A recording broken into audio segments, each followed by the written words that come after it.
guys, mga lodi. Kuya.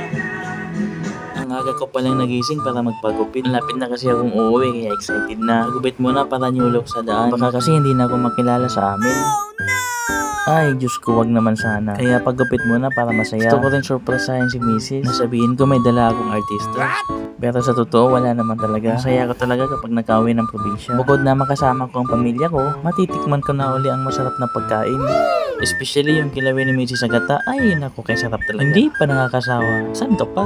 Your Honor, kaya din po ako umuwi kasi magpifiesta sa amin. Na-remember ko yung nasa employee pa ako. Almost 3 to 5 years akong hindi nakakauwi. Gustuhin ko mang umuwi pero bawal. Bawal mag-absent sa trabaho. Bawal din mag-leave ng mahabang araw.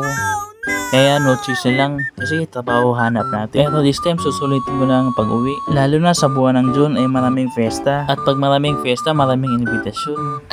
Malamang sa alamang sarap buhay na naman ito. Kaya kung makikita ninyo ako na tumataba, Your Honor, resulta niya sa kakafiesta. Balik tayo sa paggugupit. Sabi ko kay kuya, galingan niya ang paggupit. That's an order. Kasi ito na yung huli kong gupit ngayong taon. Next na gupit ko, next year na ulit, June. Kung mapapansin ninyo, hindi na tumutubo ang buhok ko after 1 year. Kasi may magic ito.